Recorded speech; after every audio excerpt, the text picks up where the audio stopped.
La bataille d'Alger aura aussi son manuel. Intitulé La guerre moderne, il a été rédigé par le colonel Trinquier, le chef du commandant au Sarès. Dans son livre, il justifie ouvertement l'usage de la torture comme une arme de la guerre antisubversive.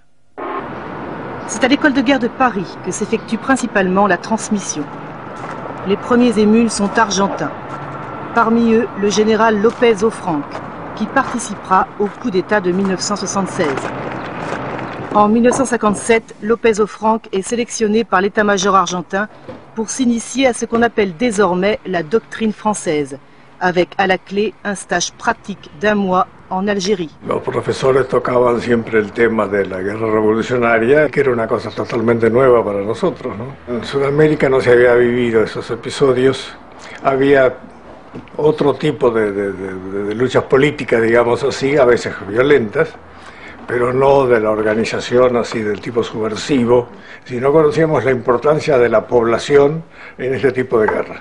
Nosotros habíamos pensado siempre en la guerra clásica, en el infante con el fusil, el yal, el tanque, el cañón, pero no habíamos pensado en el hombre armado de un cuchillo o armado de una soga para estrangular a alguien. Así que se aprendió, con la sangre se aprenden muchas cosas. C'est ainsi que les méthodes de la bataille d'Alger sont exportées pour la première fois à l'école de guerre de Buenos Aires. En 1959, les armées françaises et argentines signent un accord qui prévoit la création d'une mission militaire française permanente dont les assesseurs s'installent à Buenos Aires, au siège de l'état-major argentin. Tous sont des anciens d'Algérie qui opèrent dans le plus grand secret. Aujourd'hui encore, le sujet est tabou. Aucun n'a accepté de parler du rôle de la mission devant une caméra. Oui, bonjour. Vous m'entendez, M. Bernard Cazomayou? Oui, M. Bernard Cazomayou. On était parti là-bas à la demande de l'armée argentine pour les renseigner la guerre révolutionnaire. La mission était pour ce sujet-là et pour rien d'autre, et pour le reste, ça nous intéresse. L'influence des Français culmine en 1961 avec l'organisation à Buenos Aires du premier cours interaméricain de guerre contre-révolutionnaire auquel participent 14 pays. Son directeur n'est autre que López Offranc, qui en a confié l'encadrement aux militaires français.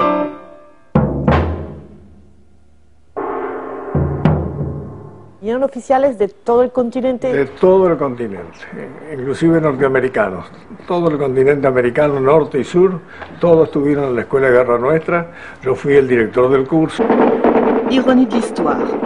Alors qu'il avait été réalisé pour dénoncer la guerre sale menée par les Français, le film La bataille d'Alger a été utilisé pour former les militaires argentins à la lutte antisubversive. Qui a fourni la copie du film? Mystère. Aníbal et Julio étaient cadets dans la marine argentine quand on leur présente le film en 1967. 5 ans plus tard, les 2 officiers seront emprisonnés, puis limogés de l'armée pour avoir dénoncé l'usage de la torture. Y la verdad que no son recuerdos agradables, porque también lo viví en carne propia. ¿Quién la presentó esta película en la Escuela Naval? Bueno, nosotros ahí éramos cadetes y la dieron, bueno, creo que era el jefe de estudios con el capellán militar, que estaba destinado en la Escuela Naval, o sea que había un acompañamiento desde el punto de vista religioso. ¿El capellán justificaba los métodos de la batalla de Alger? Se justificaban, claro. La tortura incluida. Sí, sí, aparte... No se veía como un problema moral, se veía como una herramienta de combate. Acá en la Argentina, un sector de la iglesia jerárquica avaló todo eso, acompañó, digamos. Yo creo, ahora que esa película fue dada, como para ir preparando a los cadetes a un futuro de operaciones totalmente diferentes a lo que uno había entrado a la escuela naval, ¿no? La guerra regular. Y esa guerra irregular, digamos, como que la estaban introduciendo de a poco en forma para que se acostumbrara, digamos, el sujeto a ese tipo de metodología, ¿no? Que se iba a utilizar obviamente más adelante. Es decir, que bueno, que no nos preparaban para la guerra contra un enemigo exterior, sino para tareas policiales, contra la población civil, que en definitiva forma parte, digamos, de última, los enemigos.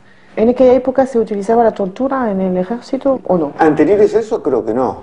Yo tengo conocimientos de los años 68 que a mí había oficiales de ejército amigos que me contaban Que en Brasil y en otros lugares, a través de la Escuela de Panamá, los americanos hacían prácticas en vivo con prisioneros, con presos, la tortura. Pero era muy exclusivo para gente de inteligencia. Eso implicaba que todavía no estaban operando en forma masiva.